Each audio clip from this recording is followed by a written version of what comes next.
Check up. Asa ka na? Okay? So, yun ang pagkakalam natin. Pupunta kayo dito dahil mag-check up. Bakit nga ba nagpapacheck up? Diba? So, ngayon, nasasagot nyo na kayo ay may sakit. Okay. Dito tayo.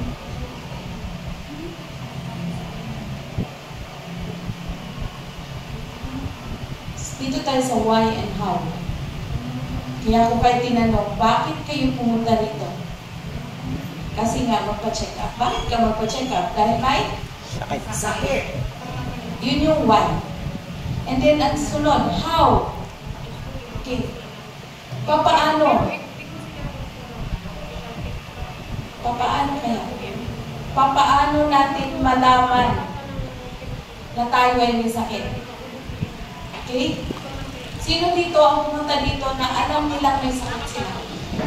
Sabi niyo, meron, di ba? So, kailangan pa ba natin magpa-dumaan ng machine? Scanning? Hindi na. No need na. Lahat tayo ay may sakit. Okay. Lahat tayo ay may mga iba't ibang nararamdaman. Tama po ba? Pag may nararamdaman, ano ibig sabihin? Healthy ka o hindi? Hindi. Anong meaning ng health? What is health? Malusog. Healthy. Malusog. Health is the... Ano kaya yung health? Health is wealth, right? Pero paano natin matawag na tayo ay healthy? Free from any sicknesses, free from any diseases, yun yung healthy. Ngayon, tanong, papaano kaya tayo, sino na nakakaintindi sa red pine natin? Intindihan nyo na yung produkto natin? Para saan daw yung? Blood. Para sa dugo. So, ito yung pag-uusapan natin ngayong hapon. Susunod, hindi nyo sasabihin dun sa makilala, punta tayo kung may event dun kay Ma'am Aida kasi may scanning. Dapat hindi ka na. Okay, bakit na ba tayo napunta rito? Dahil sinabi nyo lahat tayo may sakit. So, sa sinabi nyo pa lang, unhealthy tayo. Tama? Sa sinabi nyo pa lang, may mga sakit tayo. So, pag may sakit, anong gagawin? Gagawa tayo ng paraan para lumala? Para bumalik. Para bumalik. Okay. Ngayon na naintindihan nyo yung ating produkto, ang red pine ba ay para lang sa mga may sakit? Hindi. Sabi nyo kanila, punta kayo dito dahil may mga sakit. So, ibig sabihin yung mga may sakit lang ang pwede pumunta. Paano naman yung wala daw sakit? Wala daw. Okay, sa panahon ngayon, lahat po may sakit na. Okay? Sa panahon ngayon, ako mahirap ikwento. Nilalason na po tayo. Sa panahon ngayon, siguro bilang na lang yung tao na walang karamdaman. Ang produkto na red pine ay hindi lang para sa mga taong may sakit. Okay? Yung hanapin natin, ngayon na narinig nyo ang red pine, ang hanapin natin, yung mga taong takot. Pag narinig nyo ang red pine, ang hanapin natin sa labas, problema. Ano daw hanapin natin? Problema. Sa lahat ng nag-take ng red pine at umattend dito, pag labas natin, ano mo nang hanapin? Problema. Problema. Ang hirap naman dito. Problema ang hanapin. Paglabas pa lang natin, di ba sabi natin, lahat ng tao ngayon wala na pong excuse. Wala na pong masasabing healthy. Okay? Wala na po talaga. So ngayon, paglabas natin, kanya-kanyang labas tayo dito, maghanap na tayo ng problema. Kakaiba to. Instead na yun. Diba? Sino takot sa problema? Taas sa kamay, maging totoo tayo. Sino po ang takot sa problema? O diba si ate, sabi niya, takot siya. Sino dito, kapag tayo ay may problema, nagkakaroon na tayo ng depression, ng anxiety. Sino dito? Umiinit ulo lagi, nakapusamot, hindi mo naman siya inaway, bigla kang sinigawan, nagtanong ka lang, good morning, no, good morning. Kasi takot sa problema. Lahat tayo takot. Okay. Pag narinig nyo ang red pine, hanapin nyo lahat ng problema. Dalawa lang ang problema sa tao. Sino dito ang ayaw tumanda? Sino dito ang mga ayaw tumanda? Problema yun? Hindi. Problema.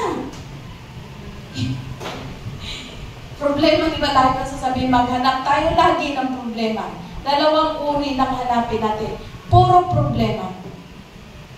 Pag sinabing promotion of health, ito yung problem, mga taong may problema, ayaw nilang tumanda.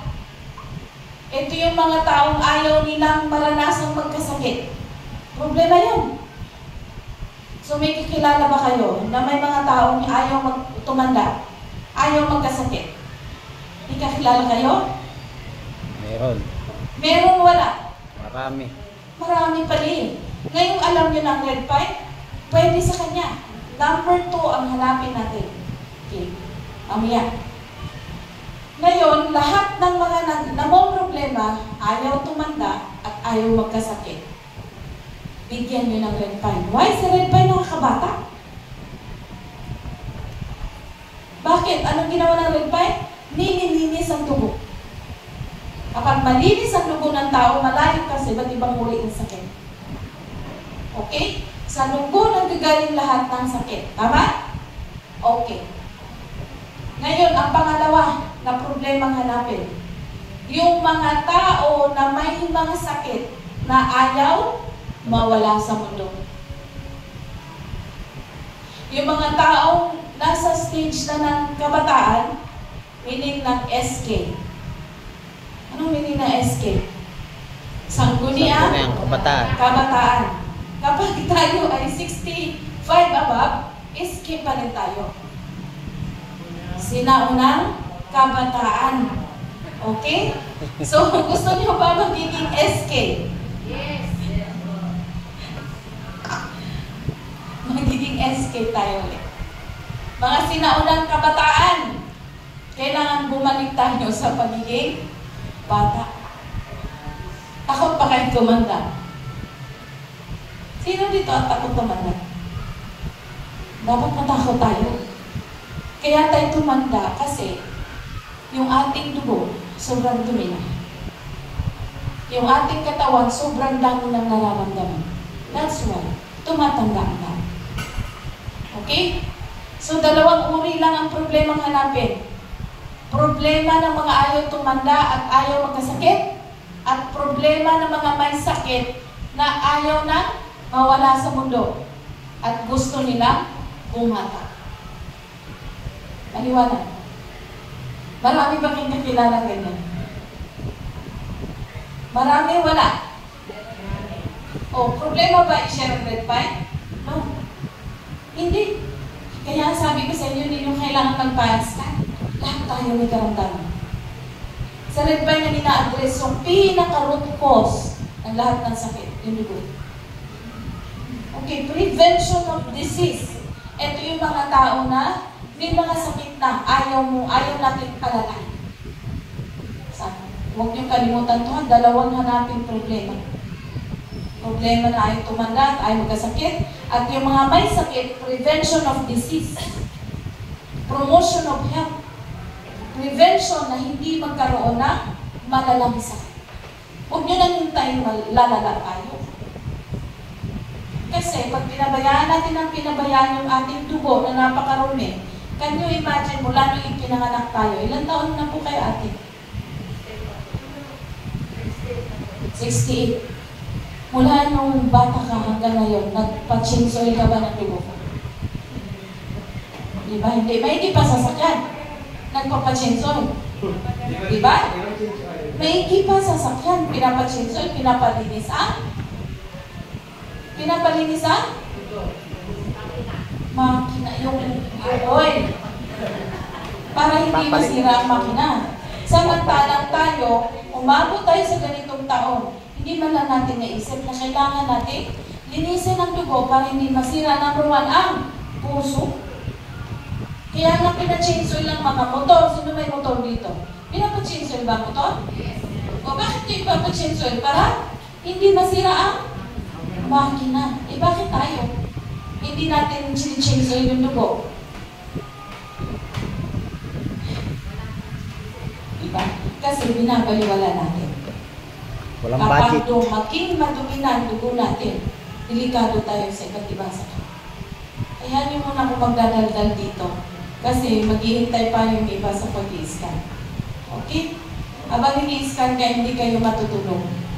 Magdadaldal ako para pag-uwi nyo, ang dami nyong baon. At i-share nyo yun sa mga kakilala nyo. Huwag tayong madami. Paglabas natin dito, lagi tayo maghanap ng problema. Okay na, may problema na nga ako, hanap akong problema. Dahil yung problema na yun, yun ang opportunity. Yung problema na hanapin natin, it's a big opportunity. Why? It's an opportunity na we can extend help doon sa mga tao na sakit. Ang problema ay isang blessing, baka alam nyo. Ang problema hindi dapat tinatakasan. Dahil ang problema, yan yung susi ng success. Ang problema, yan yung susi kung saan nakakatulong tayo. Sino dito ang gusto tumulong? Wala na nga ako pa. Ayan. Sino dito ang gustong tumulong? May mga tao ba dito? Thank you, Sir Ryan. May tao ba dito na ayaw tumulong? Nakita ko ng nalinisan.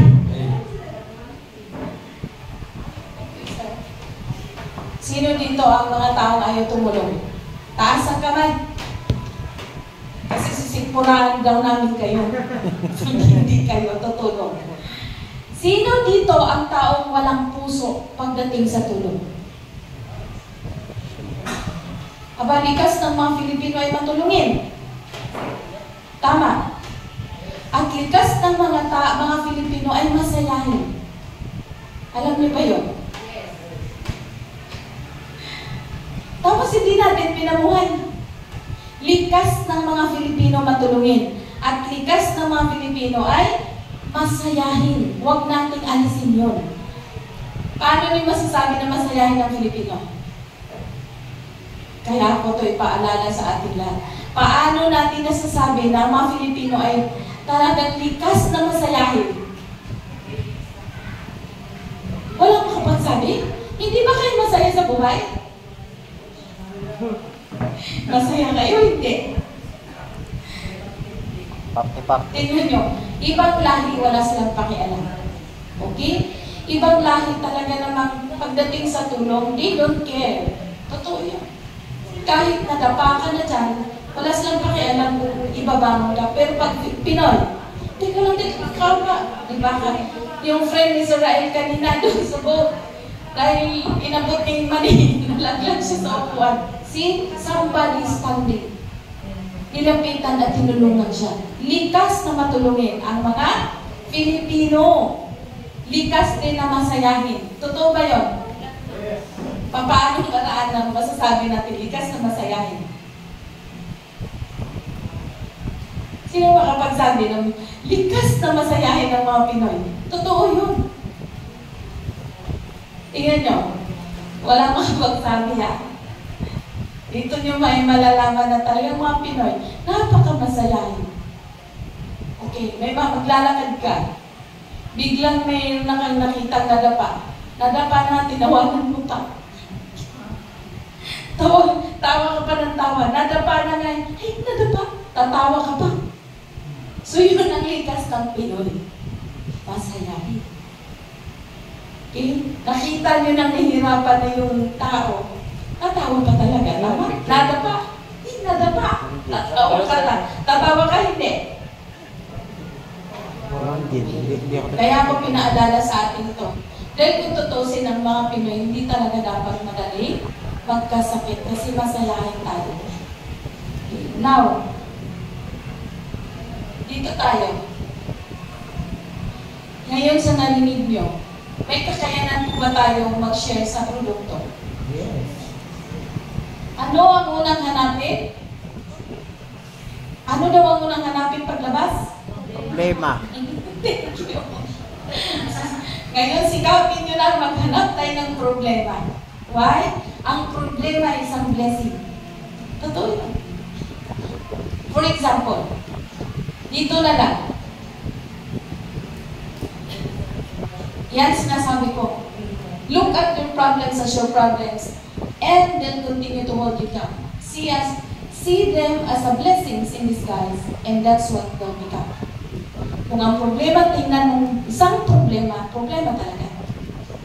Okay, sabi nga, don't problem your problem because the problem is your problem. See? Puro problem. Pero alam nyo ba, problem is a blessing. Bakit?